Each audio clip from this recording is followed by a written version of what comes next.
आपण आता झऱ्यामध्ये सांगली जिल्हा मध्यवर्ती जी बँक आहे झरे शाखा तिची आज रात्री चोरी झालेली आहे।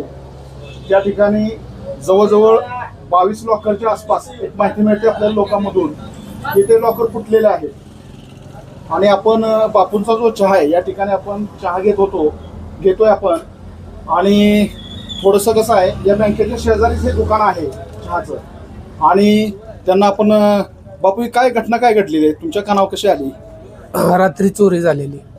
बर, गावामध्ये खळबळ उडवून देणारी घटना आहे असं वाटतं का आपल्याला? होय, बरोबर। एक नागरिक म्हणून आपलं मत काय आहे? मत या घटनेमागं ह्या घटनेमाग बाकीचं काय नाही, जी स्थानिक वैयक्तिक लॉकर आहेत तीच तोडली आणि बँकेच्या लॉकरला हात नाही लावलेला। म्हणजे दुर्दैवाची गोष्ट अशी आहे की सर्वसामान्य लोकांचे लॉकर फुटले किंवा तोडले, परंतु बँकेच्या एकाही लॉकरला टच झाला नाही। याचा अर्थ असा बी होऊ शकतो का की या चोरीच्या पाठीमागे काही षडयंत्र असू शकतं किंवा त्या बँकेतील अधिकारी एखादा मॅनेजर असू शकतो असं वाटतं याच्यावरून, कारण लोकांचे लॉकर फुटतात आणि सामान्य माणसाने प्रश्न उपस्थित केलेला आहे। हा, एक चहा विक्रेते जे आहेत बापूंचा जो चहा आहे तिथल्या नागरिकांनी जाणून घेतली पाहिजे, त्याच्यावर जरा थोडासा आपला आवाज उठवला पाहिजे। या बापूंनी अतिशय म्हणजे असा प्रश्न उपस्थित केलेला आहे। त्यांचं म्हणणं आहे की बँकेचा जो लॉकर आहे तो सुरक्षित आहे। अशी लोकांमध्ये चर्चा चालू आहे। चर्चा चालू आहे। आणि लोकांचे मात्र जे सर्वसामान्य लोकांचे वैयक्तिक जे लॉकर गोरगरिबांचे जे लॉकर आहेत ते फुटलेलं आहे। म्हणजे ऐन सणाला संक्रांतीचा सण आता तोंडावर येऊन टेपलाय आणि या सणाला सर्व भगिनींचं सोनं गहाण ठेवलेलं ते आज कोण पैसे देऊन सोडवणार असतील आणि आज या बँकेनं त्यांना सोनं सोडवायच्या ऐवजी सोनं चोरीला गेलं म्हणून बोलवलं।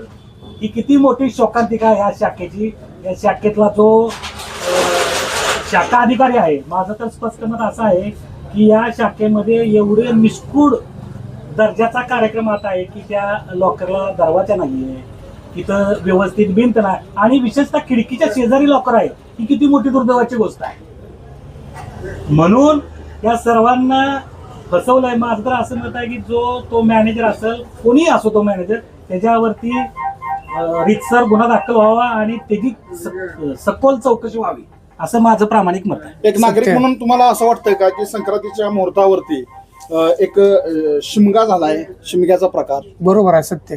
लोकांना बोंबलाची वेळ आली असं म्हणावं लागेल। काय वाटतं? डोकं धरून बसले, काही बीपी लो झालाय। लोकांमध्ये आता चर्चा काय चालू आहे?